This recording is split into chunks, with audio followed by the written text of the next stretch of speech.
Hello friends, my self वैभव पटेल। ધોરણ 11 રસાયણ વિજ્ઞાનની અંદર ચેપ્ટર નંબર 10ની અંદર આપણે લાસ્ટ વિડીયો લેક્ચરની અંદર લિથિયમના અનિયમિત ગુણધર્મો વિશે આપણે જોઈ ગયા હતા.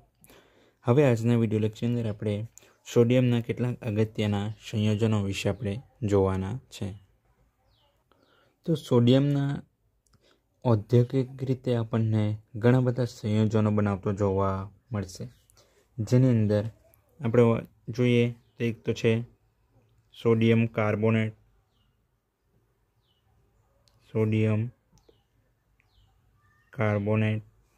સોડિયમ ક્લોરાઇડ,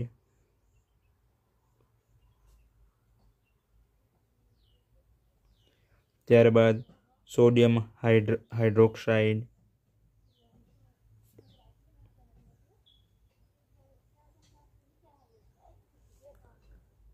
ત્યારબાદ સોડિયમ બાયકાર્બોનેટ. તો આ પ્રકારે અહીંયા આગળ આપણને અલગ અલગ સોડિયમના સંયોજનો બનાવતો જોવા મળશે, અને આ સંયોજનોનું મોટા પાયે ઉત્પાદન થતું જોવા મળશે. તો હવે આપણે આ સંયોજનોની અલગ અલગ ચર્ચા કરીએ. તો સૌપ્રથમ આપણે સોડિયમ કાર્બોનેટની ચર્ચા કરીએ. સોડિયમ કાર્બોનેટ કે જેને બીજા નામથી વોશિંગ સોડા તરીકે પણ એનો ઉપયોગ થતો જોવા મળશે, કે ધોવાનું સોડા તરીકે એનો ઉપયોગ થતો જોવા મળશે. એનું સૂત્ર જોઈએ તો આપણને એનું સૂત્ર શું જોવા મળશે? Na2CO3 × 10H2O. આ સોડિયમ કાર્બોનેટનું અણુસૂત્ર આપણને જોવા મળશે. ખ્યાલ આવી ગયો? હવે એની અંદર આપણે આગળ જોઈએ તો સોડિયમ કાર્બોનેટ કેવી રીતે બનાવવામાં આવે. સૌપ્રથમ તો એ સોડિયમ કાર્બોનેટ જે છે એ સોલ્વે પદ્ધતિથી બનાવવામાં આવે. સોલ્વે પદ્ધતિથી બનાવાય છે. તો આ પ્રક્રિયાની અંદર શું કરવામાં આવે? તો આ પ્રક્રિયાની અંદર આપણને સોડિયમ હાઇડ્રોજન કાર્બોનેટ કે NaHCO3ની ઓછી દ્રાવ્યતાનો ઉપયોગ કરવામાં આવશે. કે સોડિયમ બાયકાર્બોનેટ છે કે સોડિયમ હાઇડ્રોજન કાર્બોનેટ છે, એની ઓછી દ્રાવ્યતાનો ઉપયોગ કરવામાં આવશે. કેવી રીતે? તો એ આપણે પ્રક્રિયા સ્વરૂપે અહીં આગળ જોઈએ તો સૌપ્રથમ તો અહીં આગળ એમોનિયા લેવામાં આવશે, કે 2 મોલ એમોનિયાનું પાણી અને કાર્બન ડાયોક્સાઇડ સાથે પ્રક્રિયા કરવાથી અહીં આગળ આપણને એમોનિયમ કાર્બોનેટ બનતો જોવા મળશે. એમોનિયમ કાર્બોનેટ એટલે NH4 ટ્વાઇસ અને CO3. કે અહીં આગળ પાણીમાંનો એક ઓક્સિજન જે છે એ છૂટો પડશે અને કાર્બન ડાયોક્સાઇડ સાથે જોડાશે અને CO3 બનશે. અને ત્યારબાદ અહીં આગળ બાકીના 2 હાઇડ્રોજન જે છે એ એમોનિયા દ્રાવણ સાથે જોડાશે અને NH4 બનાવતા આપણને જોવા મળશે.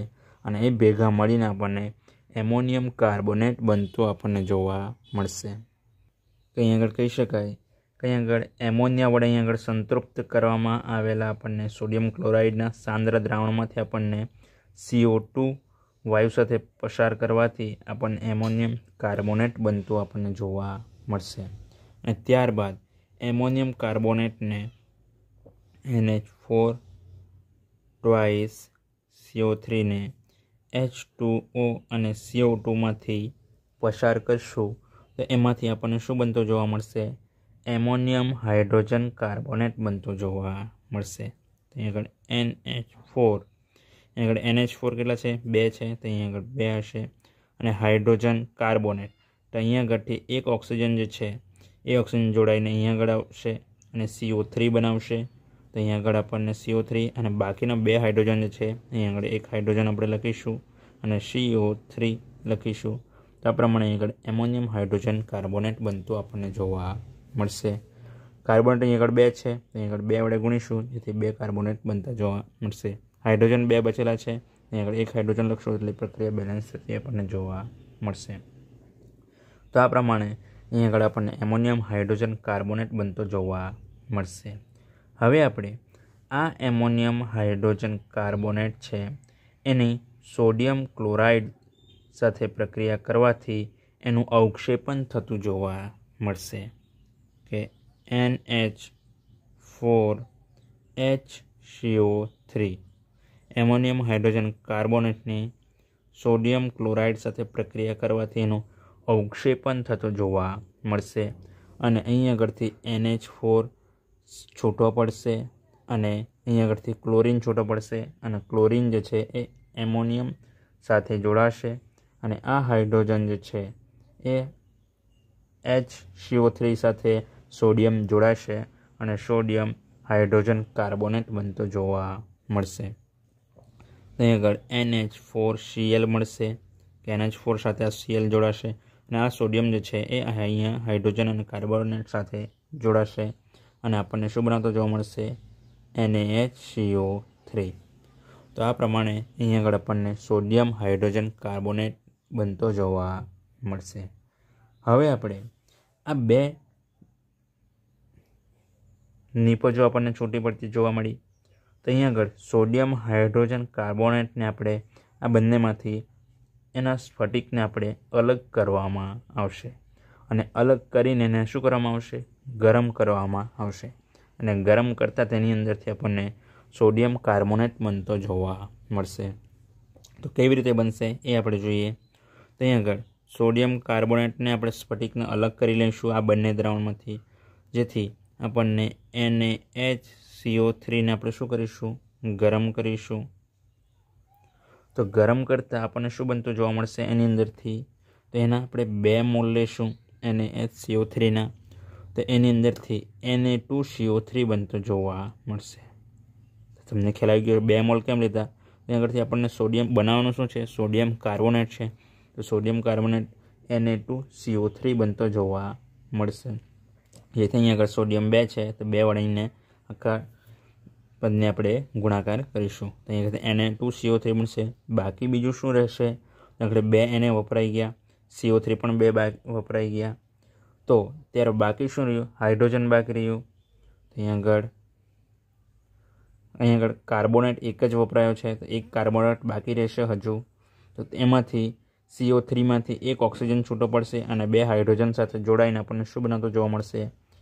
H2O બનાવતો જોવા મળશે અને બીજું CO2 બનાવતો આપણને જોવા મળશે. તો આ પ્રમાણે અહીં આગળ Na2CO3 એટલે કે સોડિયમ કાર્બોનેટ બનતો જોવા મળશે.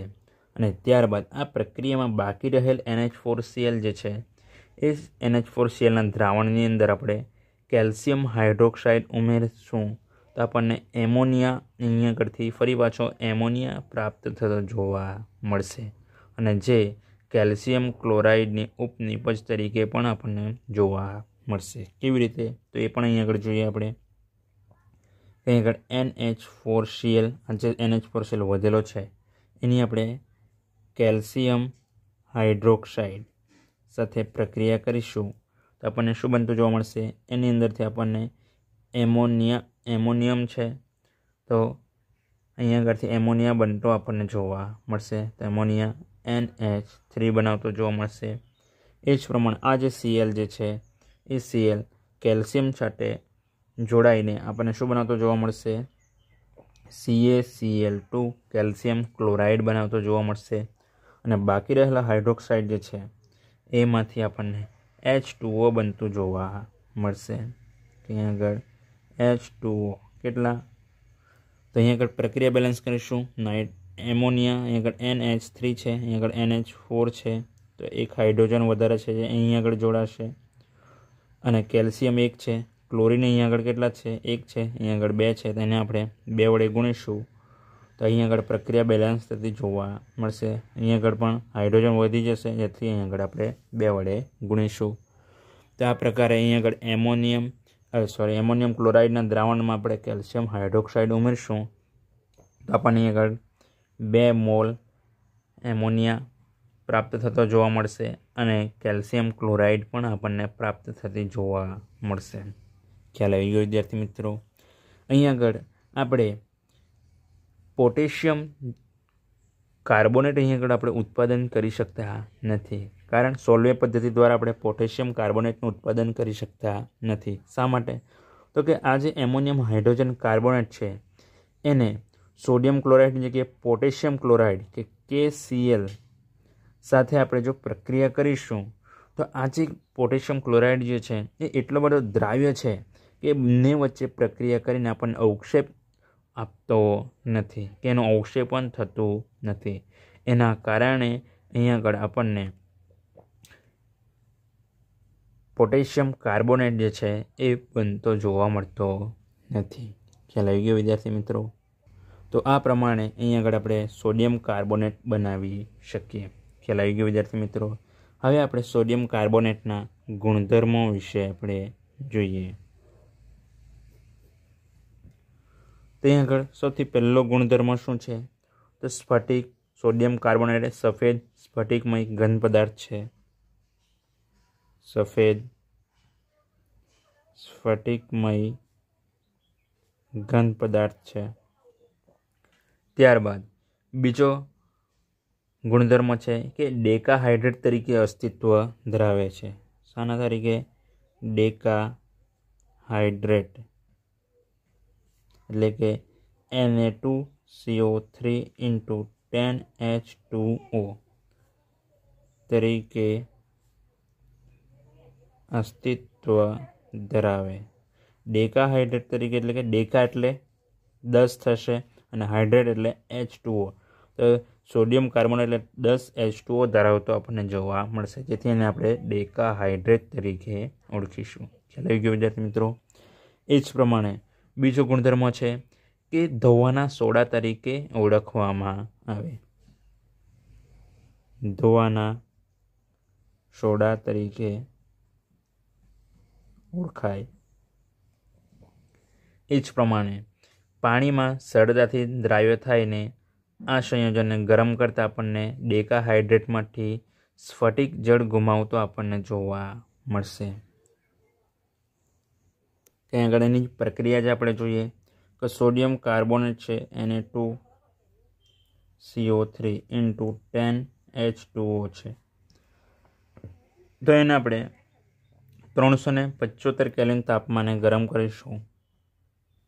તેની અંદરથી ડેકાહાઇડ્રેટમાંથી એ હાઇડ્રેટ ગુમાવશે અને મોનોહાઇડ્રેટ બનાવતો જોવા મળશે. મોનોહાઇડ્રેટ એટલે મોનો એટલે એક જ H2O અણુ બાકી રહેશે, એટલે કે Na2CO3 × H2O અને 9H2O દૂર થતાં આપણને જોવા મળશે. તો આ પ્રમાણે આગળ પ્રક્રિયા થતી જોવા મળશે. એ જ પ્રમાણે આ મોનોહાઇડ્રેટ છે એને 373 કેલ્વિનથી ઊંચા તાપમાને ગરમ કરીશું તો આપણને ફરી પાછો આ હાઇડ્રેટ બચેલો છે એ દૂર થતો જોવા મળશે અને સોડિયમ કાર્બોનેટ સ્ફટિક સ્વરૂપે આપણને જોવા મળશે. તો એની પ્રક્રિયા અહીં આગળ જોઈએ. Na2CO3 × H2O એને આપણે 373 કેલ્વિનથી ઊંચા તાપમાને આપણે ગરમ કરીશું, જેથી અહીં આગળ શું બનતું આપણને જોવા મળશે? 373 કેલ્વિનથી ઊંચા તાપમાને બાદ કરીશું તો આ જે હાઇડ્રેટ બચેલો છે H2O એક અણુ તે દૂર થશે અને આપણને શું બનતું જોવા મળશે? Na2CO3 અને H2O છૂટું પડતું જોવા મળશે. આ એક એનો ગુણધર્મ થયો. એ જ પ્રમાણે આ જે સોડિયમ કાર્બોનેટ છે એમાંથી કાર્બોનેટ જે છે એ કાર્બોનેટ પાણી સાથે જળ વિભાજન પામીને આપણને આલ્કલાઇન બનાવતો જોવા મળશે. તો એની પ્રક્રિયા પણ આપણે જોઈએ. કાર્બોનેટ સોડિયમ કાર્બોનેટમાંથી કાર્બોનેટ આયન છૂટો પડશે CO3 2- અને એની પાણી સાથે જળ વિભાજન પામશે અને જળ વિભાજન પામીને અહીંયા આગળ એક હાઇડ્રોજન જે છે એ અહીંયા આગળ CO3 સાથે જોડાશે, જેથી અહીંયા આગળ આપણને HCO3- તરીકે આપણને જોવા મળશે. કેમ કે 2- છે એટલે કે 2 બંધ બનાવી શકશે. અહીંયા આગળથી એક હાઇડ્રોજન સાથે એક બંધ બનાવશે એટલે બાકી અહીંયા આગળ માઇનસ રહેશે અને અહીંયા આગળ H2માંથી એક હાઇડ્રોજન દૂર થશે, જેથી અહીંયા આગળ આપણને શું બનતું જોવા મળશે? OH-. તો આ પ્રમાણે અહીંયા આગળ એ કાર્બોનેટ આયન જે છે એ પાણી સાથે જળ વિભાજન પામીને આલ્કલાઇન બનાવતો જોવા મળશે। તો આ થયા એના ગુણધર્મો। હવે આપણે એના ઉપયોગ જોઈએ। તો ઉપયોગની વાત કરીશું તો સૌથી પહેલો એનો ઉપયોગ જે છે એ કઠિન પાણીને નરમ બનાવવામાં ઉપયોગી છે। કઠિન પાણીને નરમ બનાવવા તથા ધોબી કામમાં એટલે કે કપડાં ધોવામાં એનો ઉપયોગ થતો જોવા મળશે તથા સ્વચ્છીકરણમાં એટલે કે સ્વચ્છ કપડાં કરવા માટે પણ એનો ઉપયોગ થતો જોવા મળશે। તો આ પ્રમાણે એનો પહેલો ઉપયોગ જે છે કઠિન પાણીને નરમ બનાવવા, ધોબીકામમાં અને સ્વચ્છીકરણમાં એનો ઉપયોગ થતો જોવા મળશે। ત્યારબાદ બીજો ઉપયોગ જોઈએ તો તે કાચ, સાબુ, બોરેક્સ અને કોસ્ટિક સોડા બનાવવા માટેનો ઉપયોગ થતો જોવા મળશે।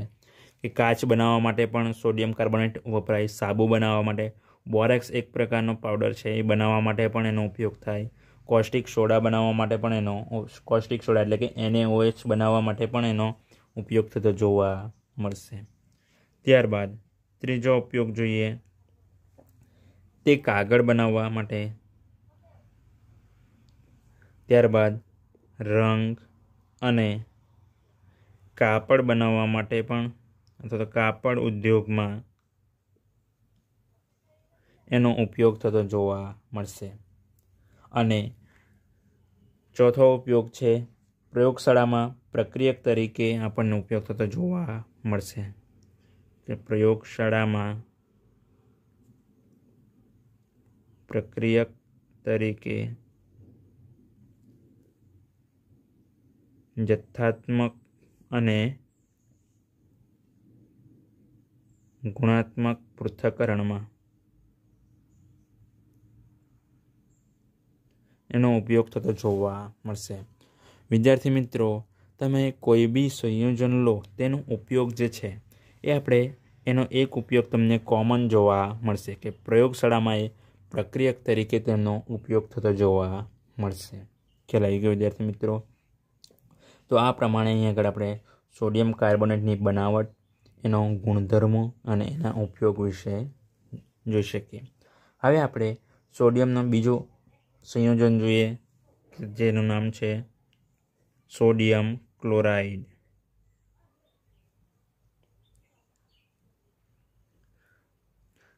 જેનું સૂત્ર તમને ખ્યાલ જ હશે, NaCl છે। જેનો ઉપયોગ પણ તમને ખ્યાલ હશે। ઘરમાં જે તમને મીઠું જોવા મળશે એ સોડિયમ ક્લોરાઇડ તરીકેનો ઉપયોગ થતો જોવા મળશે। તો સોડિયમ ક્લોરાઇડ વિશે તમને ખ્યાલ હશે તો એ શામાંથી મેળવવામાં આવશે? તો મોટા ભાગે એનો મુખ્ય સ્ત્રોત જે છે એ સમુદ્રના પાણીમાંથી આપણને મેળવવામાં આવતું જોવા મળશે। કોણ છે મુખ્ય સ્ત્રોત? મુખ્ય સ્ત્રોત તરીકે સમુદ્રનું પાણી છે કે એમાંથી ખૂબ જ મોટા પ્રમાણમાં આપણને મીઠું મેળવવામાં આવશે। કે મીઠાનું જે દળ છે, સોડિયમ ક્લોરાઇડનું જે દળ છે એમાંથી એનું લગભગ દળના 2.7 થી 2.9% જેટલો એનો ક્ષાર છે કે જેની અંદર આટલો ક્ષાર આપણને જોવા મળશે। અને આપણા દેશની વાત કરીએ તો સમુદ્રના જળથી આપણને બાષ્પીભવનથી મીઠું જે પ્રાપ્ત કરવામાં આવશે એ આપણા દેશની અંદર દર વર્ષે સૂર્ય દ્વારા પાણીનું બાષ્પીભવન થવાથી લગભગ કેટલું આપણા દેશમાં દર વર્ષે લગભગ 50 લાખ ટન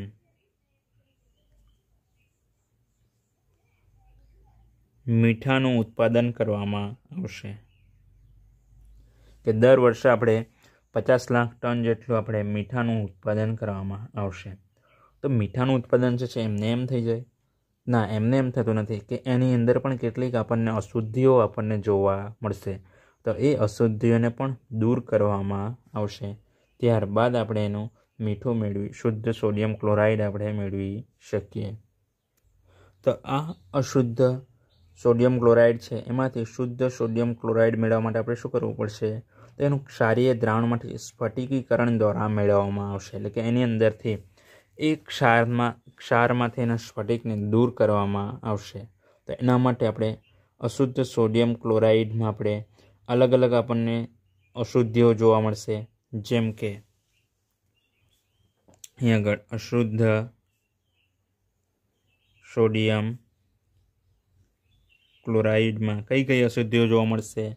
એક તો સોડિયમ સલ્ફેટ Na2SO4, ત્યારબાદ calcium sulphate CaSO4 calcium sulphate, ત્યારબાદ calcium chloride CaCl2, magnesium chloride MgCl2 વગેરે સંયોજનો જે છે એ આપણને સોડિયમ ક્લોરાઇડની અંદર અશુદ્ધ સ્વરૂપે આપણને જોવા મળશે. જેની અંદર આપણને કેલ્શિયમ ક્લોરાઇડ અને મેગ્નેશિયમ ક્લોરાઇડ અશુદ્ધિ શાના કારણે આપણને જોવા મળશે? તો આ બંને જે છે એ શાના તરીકે ઉપયોગ થશે? એ ભેજ શોષક છે. શું છે? ભેજ શોષક. કે વાતાવરણની અંદર જે ભેજ રહેલો છે એને સહેલાઈથી શોષી શકશે, જેથી એનો એ અશુદ્ધિ આપણને સોડિયમ ક્લોરાઇડની અંદર જોવા મળશે. તો આપણે શુદ્ધ સોડિયમ ક્લોરાઇડ મેળવવા માટે આપણે શું કરીશું? તો આ જે અશુદ્ધ ક્ષાર છે એની સાથે એને આપણે પાણીની થોડી માત્રાની અંદર એને ઓગાળવામાં આવશે. એટલે કે આ બધી અશુદ્ધિઓ હશે એ પણ એની સાથે અંદર હશે. તો એ પાણી સાથે ઓગાળતા આપણને જે સોડિયમ ક્લોરાઇડ શુદ્ધ હશે એ એની અંદર ઓગળી જશે, અને બાકીની જે અશુદ્ધિઓ હશે એ એમની એમ એની અંદર આપણને જોવા મળશે.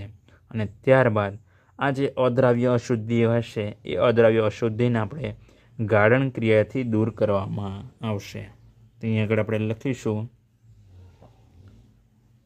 શુદ્ધ સોડિયમ ક્લોરાઇડ એટલે કે NaCl મેળવવા તેને પાણીની થોડી માત્રામાં ઓગાળવામાં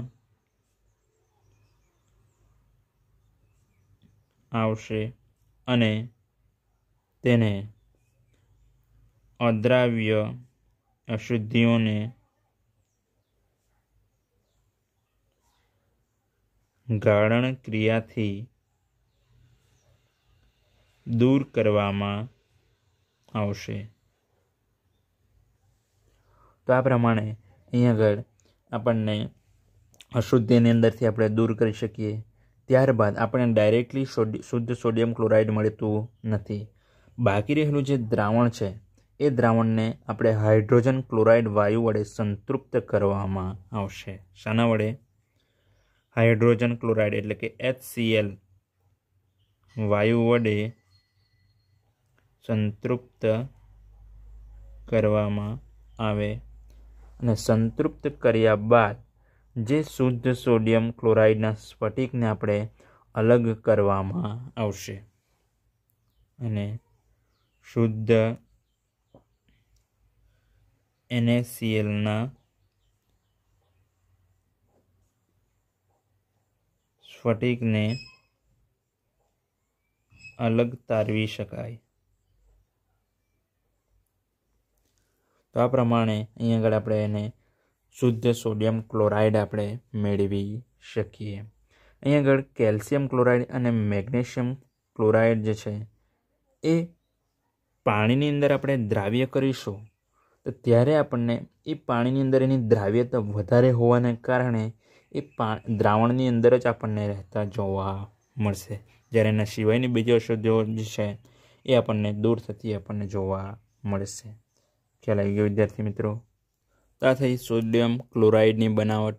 હવે એના ગુણધર્મો જોઈએ.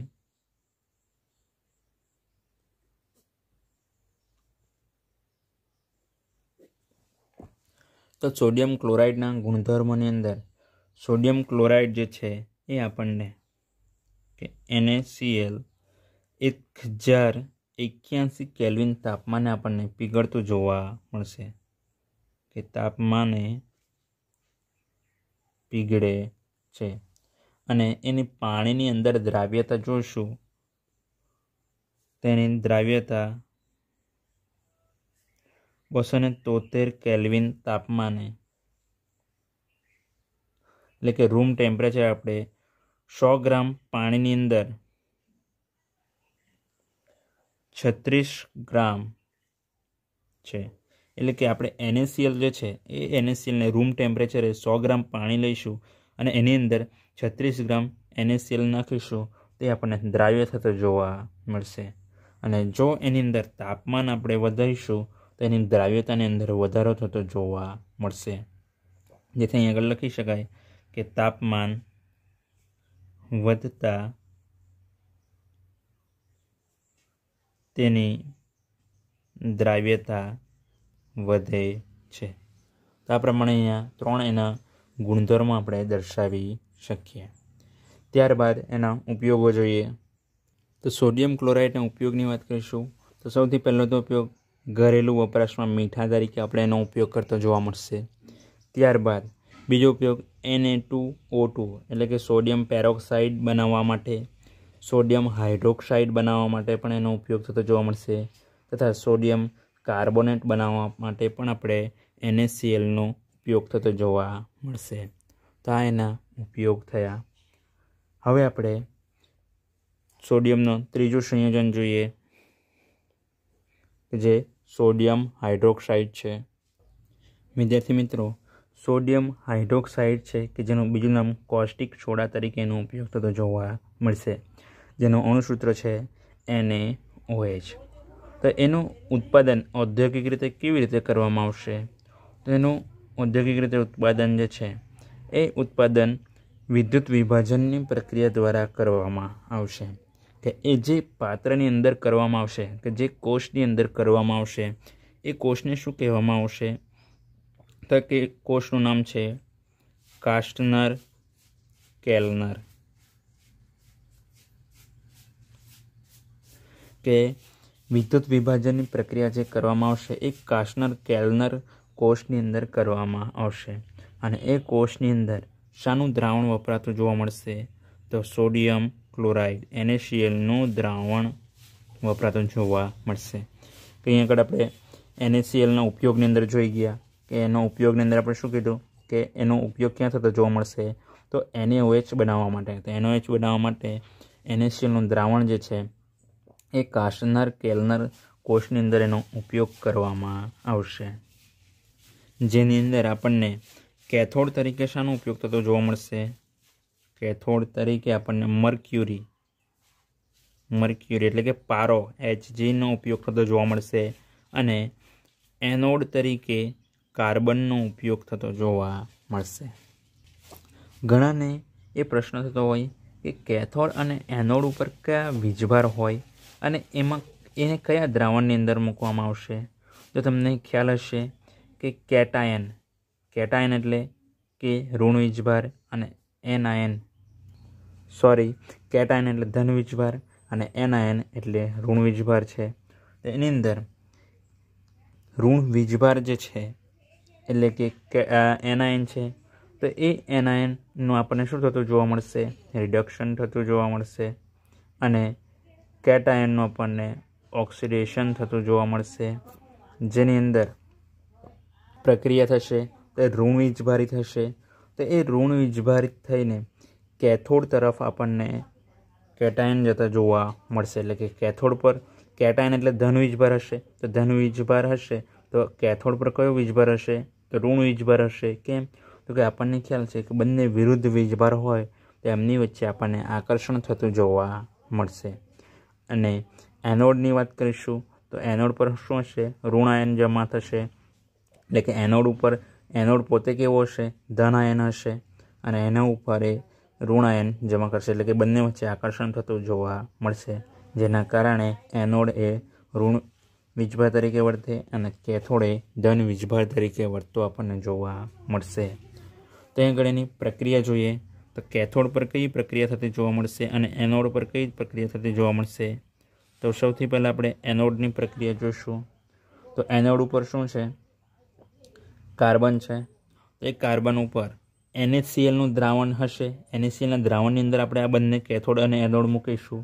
तो ए NaCl द्रावणमांथी Cl- आयन हशे ए एनोड पर जशे। एनोड पर जशे तो ए शुं करशे, Cl- आयन हशे तो ए इलेक्ट्रॉन शुं करशे, घुमावशे, जेथी अहींया आगळ आपणे Cl2 तो 1/2 Cl2 बनतो जोवा मळशे अने आ इलेक्ट्रॉन जे छे ए छूटो पड़तो आपणने जोवा मळशे।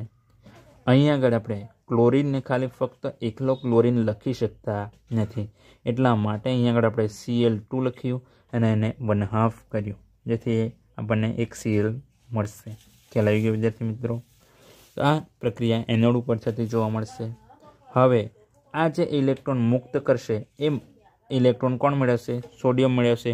એ દ્રાવણમાં રહેલો સોડિયમ જે છે એને પ્લસ એ ઇલેક્ટ્રોન મેળવશે અને આપણને Hg સાથે પ્રક્રિયા કરીને આપણને શું બનાવતો જોવા મળશે? Na સમરસ બનાવતો આપણને જોવા મળશે। Na સમરસ એટલે શું કે કોઈ પણ ધાતુ Hg એટલે કે પારા સાથે કે મર્ક્યુરી સાથે જોડાઈને જે સંયોજન બનાવશે એને આપણે સમરસ કહીશું। કે તમે કોઈ પણ સંયોજન બનાવશો તેમાં બેમાંથી એક સંયોજન તરીકે બેમાંથી એક તત્વ Hg હોવું જ જોઈએ, એની સાથે તમે બીજો કોઈ પણ તત્વ લઈ શકો। તો જે સંયોજન બનશે એને તમે એને સમરસ કહેશો, અથવા તો જે સમરસ કહેશો, અથવા તો એને બીજું નામ છે એમાલગમ તરીકે પણ ઓળખવામાં આવશે। શેના તરીકે? એમાલગમ તરીકે પણ ઓળખવામાં આવશે।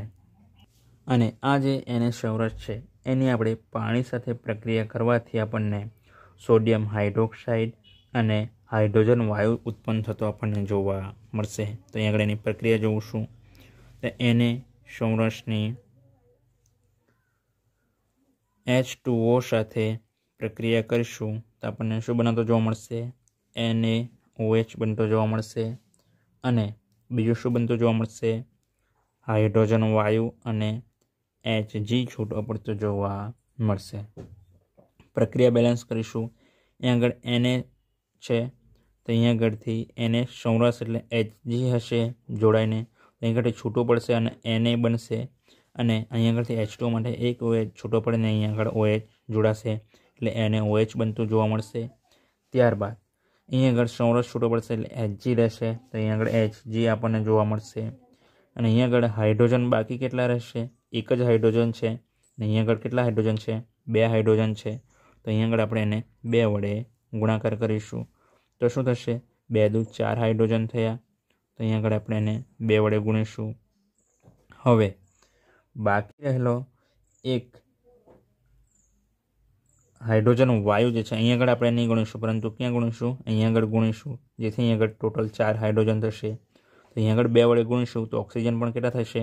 2 થશે, અને સોડિયમ પણ 2 થશે, જેથી અહીં આગળ આપણે એને 2 વડે ગુણીશું તો અહીં આગળથી 2 Na છૂટા પડશે, તો અહીં આગળ 2 Hg પણ છૂટા પડશે, તેથી અહીં આગળ આપણે એને 2 વડે ગુણાકાર કરીશું।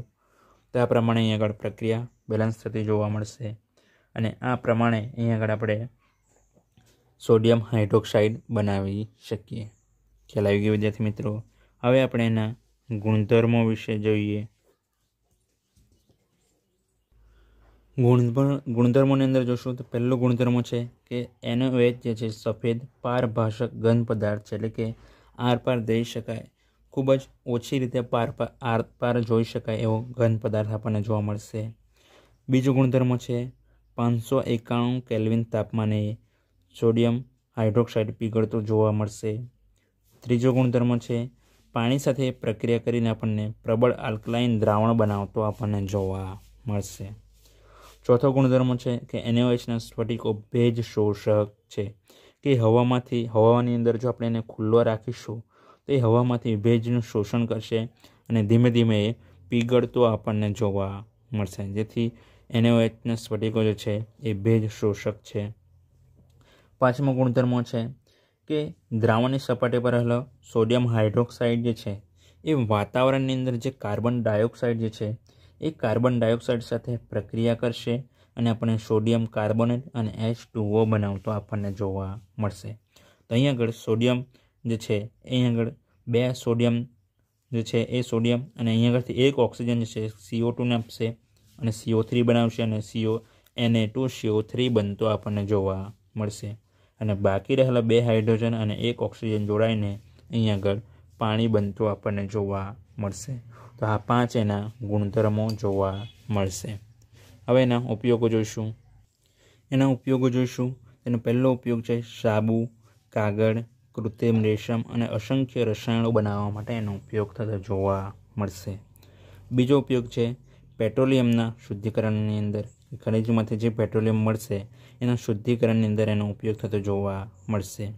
એ જ પ્રમાણે બોક્સાઇટ ધાતુ છે, એના ધાતુના શુદ્ધિકરણની અંદર પણ આપણને એનો ઉપયોગ થતો જોવા મળશે. તથા કાપડ ઉદ્યોગની અંદર આપણને સુતરાઉ કાપડને આપણને સુવાળું બનાવવા માટે એનો ઉપયોગ થતો જોવા મળશે. તથા શુદ્ધ ચરબી અને તેલ બનાવવા માટે પણ સોડિયમ હાઇડ્રોક્સાઇડનો ઉપયોગ થતો જોવા મળશે. અને છેલ્લો ઉપયોગ પ્રયોગશાળામાં પ્રક્રિયક તરીકેનો ઉપયોગ થતો જોવા મળશે. કે તમને જણાવ્યા પ્રમાણે કોઈ પણ સંયોજન છે એ પ્રયોગશાળાની અંદર એનો ઉપયોગ થતો જોવા મળશે. તો આ થયા એના ઉપયોગો. હવે આપણે એના પછી નવું સોડિયમનું સંયોજન જોઈએ. ચોથું સંયોજન છે સોડિયમ હાઇડ્રોજન કાર્બોનેટ, કે જેનું બીજું નામ બેકિંગ સોડા છે, કે જેને આપણે ખાવાના સોડા તરીકે પણ ઓળખી શકીએ. જેનું સૂત્ર આપણને શું જોવા મળશે? NaHCO3 આપણને જોવા મળશે. વિદ્યાર્થી મિત્રો, સોડિયમ કાર્બોનેટ કેવી રીતે સોડિયમ હાઇડ્રોજન કાર્બોનેટ કેવી રીતે બનાવવામાં આવશે? તો અહીં આગળ સોડિયમ હાઇડ્રોજન કાર્બોનેટને સોડિયમ કાર્બોનેટ Na2CO3 ની H2O અને CO2 કાર્બન ડાયોક્સાઇડ વાયુ વડે એને સંતૃપ્ત કરવામાં આવશે. અને એને સંતૃપ્ત કરવાથી આપણને સોડિયમ હાઇડ્રોજન કાર્બોનેટ બનતું આપણને જોવા મળશે. તો અહીંયા આગળ આપણને 2 મોલ અહીં આગળ સોડિયમ હાઇડ્રોજન કાર્બોનેટ બનતું જોવા મળશે. એનો ઉપયોગ કે જેને એનું વિઘટન કરવામાં આવશે, કે એને ગરમ કરશું, સોડિયમ હાઇડ્રોજન કાર્બોનેટને આપણે જો ગરમ કરશું તો એનું વિઘટન થતું આપણને જોવા મળશે. અને વિઘટન થશું એટલે કે એનાથી એ પ્રક્રિયા ઉલટી થતી જોવા મળશે. વિઘટન થઈને એનાથી કાર્બન ડાયોક્સાઇડ વાયુ અને સોડિયમ કાર્બોનેટ છૂટો પડતો આપણને જોવા મળશે. તો એના લીધે આપણને કાર્બન ડાયોક્સાઇડના પરપોટા ઉત્પન્ન થતા આપણને જોવા મળશે. કે તમે ઘણીવાર કેક અથવા તો પેસ્ટ્રી જોઈ હશે, જેની અંદર તમને એના નાના નાના અંદર છિદ્રો જોવા મળશે. તો એ શાના કારણે જોવા મળશે? તો કે એની અંદર સોડિયમ હાઇડ્રોજન કાર્બોનેટ નાખવામાં આવેલો હશે. અને એ નાખતા એની અંદરથી એને પછી આપણે ગરમ કરીશું તો એની અંદરથી કાર્બન ડાયોક્સાઇડ વાયુ મુક્ત થતો જોવા મળશે. તો એ નાના નાના છિદ્રોમાંથી આપણને કાર્બન ડાયોક્સાઇડ વાયુ મુક્ત થતો જોવા મળશે. એ જ પ્રમાણે તમે ખમણ બનાવો, ઢોકળા બનાવો તો એની અંદર પણ તમને નાના નાના છિદ્રો જોવા મળશે. તો એ શાના કારણે? તો એ સોડિયમ હાઇડ્રોજન કાર્બોનેટ એની અંદર નાખશો તો એની અંદરથી કાર્બન ડાયોક્સાઇડ મુક્ત થશે, જેના કારણે આપણને એ છિદ્રો જોવા મળશે. અને સોડિયમ હાઇડ્રોજન કાર્બોનેટ એની અંદર આપણે ઉપયોગ કરીશું તો એ આપણને હલકા અને પોચા બનતા આપણને જોવા મળશે. ખ્યાલ આવી ગયો વિદ્યાર્થી મિત્રો? એનો ઉપયોગ જોઈએ. તેનો ઉપયોગ જોઈશું. તેનો પહેલો ઉપયોગ છે ચામડીના રોગોમાં ચેપનાશક તરીકે પણ સોડિયમ હાઇડ્રોજન કાર્બોનેટનો ઉપયોગ થતો જોવા મળશે. તથા અગ્નિશામક તરીકે પણ એનો ઉપયોગ થતો જોવા મળશે. કે અગ્નિશામક કોઈ અગ્નિ હોય એની અંદર આપણે સોડિયમ હાઇડ્રોજન કાર્બોનેટ નાખીશું તો એની અંદરથી શું ઉત્પન્ન થશે? ગરમ કરતાં કાર્બન ડાયોક્સાઇડ વાયુ ઉત્પન્ન થશે. એ કાર્બન ડાયોક્સાઇડ જે છે એ અગ્નિ હોલાવવા માટે એટલે કે અગ્નિ શામક તરીકેનો ઉપયોગ થતો જોવા મળશે. ત્યારબાદ ત્રીજો ઉપયોગ છે પ્રયોગશાળામાં પ્રક્રિયક તરીકેનો ઉપયોગ થતો જોવા મળશે. તો આ પ્રમાણે અહીંયા સોડિયમ હાઇડ્રોજન કાર્બોનેટના આપણે ઉપયોગો જોઈ શકીએ. તો વિદ્યાર્થી મિત્રો, આપણે આજે 4 સોડિયમના સંયોજનો જોયા: sodium carbonate, sodium chloride, sodium hydroxide અને સોડિયમ હાઇડ્રોજન કાર્બોનેટ. તો આ 4 સંયોજનના ઉપયોગ, ગુણધર્મો અને બનાવટ તમારે વ્યવસ્થિત રીતે તૈયાર કરવાના છે. નોટબુકની અંદર નોટ કરવાના રહેશે. તમને એક્ઝામની અંદર પણ એ તમને પૂછી શકાય, એટલે વ્યવસ્થિત રીતે એને તૈયાર કરવાનું રહેશે. તમારે સ્વાધ્યાયની અંદર હોમવર્કમાં 10.12, 10.13, 10.14, 10.18 અને 10.16 હોમવર્કની અંદર કરવાના રહેશે. આ જે પ્રશ્નો જે છે એની અંદર તમને આજે સંયોજનો જોયા છે સોડિયમના, એની અંદરથી તમને પૂછવામાં આવ્યા છે કે અમુકની અંદર તમને પદ્ધતિ પૂછવામાં આવી છે, અમુકના ઉપયોગો પૂછવામાં આવ્યા છે. તો એ તમારે બધા ક્વેશ્ચન જે છે એ તમારે હોમવર્કની અંદર કરવાના રહેશે. તો આજના વિડીયો લેક્ચરની અંદર આપણે આટલે સુધી રાખીશું. એના પછીનો નેક્સ્ટ ટૉપિક જે છે એ આપણે એના પછીના વિડીયો લેક્ચરની અંદર જોશું. તો તમારે આજનો ટૉપિક વ્યવસ્થિત તૈયાર કરવાનો અને નોટ કરવાનો રહેશે. Thank you friends.